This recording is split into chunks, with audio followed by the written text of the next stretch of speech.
Frankly, bonkers. Oh, I'd give it a go. Why not? Only if it was called cardio foot golf, Gillian, then you'd do it. Let's have a look through the papers this morning with radio host Petri Hoskin and head of equity strategy at H2O Markets, Michael Jarman, who's going to make us all very rich people by the end of the show. Michael, I've already nicked his wallet, so I'm up. Excellent, good. Look, let's kick off, Petri, with the Times this morning, looking at Iraq and the RAF involvement at this stage, at least. The RAF involvement at this stage, extraordinary story, of course, with knowing that America's now got involved in humanitarian aid, but very much drawing a line and saying this is not war with Iraq. We don't have the appetite for that. So this story here, talking about C-130s going into via Cyprus, it would appear, to drop off supplies to the tribes on the mountains. And it's an amazing story, this, because also in other papers there's talk about the SAS getting involved and the SAS popping in to this part of the world and sorting out things on a ground level. And I just wonder what the appetite is really for Britain to be this much involved. We already know that the Islamic State, formerly known as ISIS, has declared, if you like, war on anyone that gets involved in this. So it's a risk for us to do anything. But we have to do something.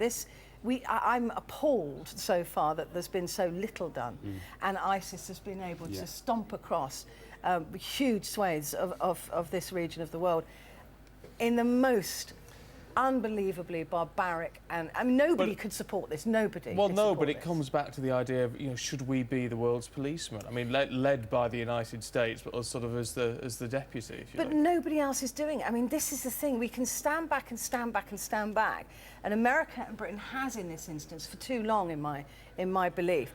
Nobody in that region, none of the big superpowers in that region have done anything, and actually it is in their interest to get involved. But there is a lack of mettle, there's a lack of backbone in that region, in my belief, to actually get involved and stop this. Listen, if we don't get in there and sort this out, there's going to be a bigger problem. It's one thing to have, air missions going in and bombing raids to try and sort of disrupt the supply lines. We can't put boots on the ground, I don't think. Because that's the key. Well, that's been ruled out. That was ruled out yesterday. We did that the first time around, though, and that's the reason why this is all started. So we have got to share a responsibility for it. If Saddam Hussein was still there, this wouldn't be happening, of course. I mean, yeah, look, we can't, but we can't. They cannot be allowed to continue to do what they're doing.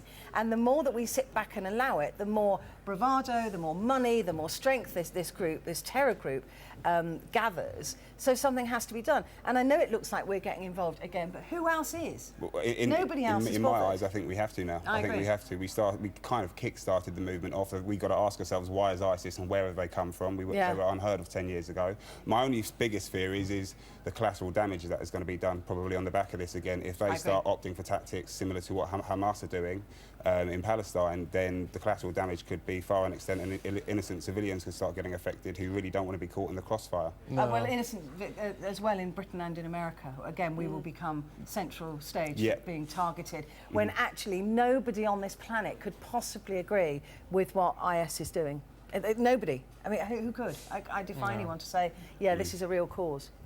Let's move on to The Independent. September the 11th is when we get to know the fate of Oscar Pistorius, Michael. Yeah, so coming in from The Independent then, the lengthy murder trial of Oscar Pistorius is drawing to a close after God knows how many months, nearly 6 months. Yeah, 6 months. months. Isn't it? Feels like a year, to be honest with you. I've got to be honest, I feel a little bit sorry, not for Pistorius per se, but for everyone kind of involved, Reeva Steenkamp's family, his family as well, because they've kind of been dragged through the mud on this, and obviously because of his high profile, it's kind of anticipated and expected to be the case. But I just think, even the verdict now, 5 weeks, another 5 weeks we've got to wait to find out what his fate is. I just think it's slightly too long. I know they're weighing up the evidence, but haven't they been doing that the whole way through the process anyway? Well, it's been an extraordinary process, isn't it? Do you agree that it should have been filmed or not filmed? I don't think it should have been filmed. I think it should have been away from the public eye. It's a lot, you're talking about the loss of an innocent life here. Whether he's guilty or not remains to be seen. I'm actually kind of stuck between parts of me saying maybe, parts of me saying maybe not. But I just think it's, again, dragged through the mud, delaying the process, kind of the global media attention to it. But don't we have a right to see what is going on inside our courtrooms? It's the big taboo, isn't it, not seeing what's happening? I mean, I know it's not our courtroom, but I mean, it applies to over here as well, where there's a sort of campaign for it to happen. Well, I suppose the man's made you know, plenty of money off of his, in terms of merchandising from his profile, from his image. So in that I suppose in that light, yeah, you could kind of bring that into question and say you should be accountable for your actions, and you should be made, everything that you're doing should be made public on public viewing, because that's how you make your money.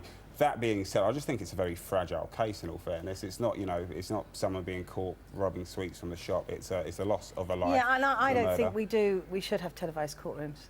I really don't. I think you say we have a right to know what goes in courtrooms. We do. There are juries there. There's a viewing gallery. We've got the right to know, as long as they're not secret courts. I'm not into that at all, and that is a creeping phenomenon now in Britain. But no, but they're not celebrities. Watch EastEnders if you want that kind of thing, Stephen. Oh, do I have to watch EastEnders? I'd rather not. Guys, we're going to take a short break. Back with more papers for you in just a moment. If, like me, you enjoy catching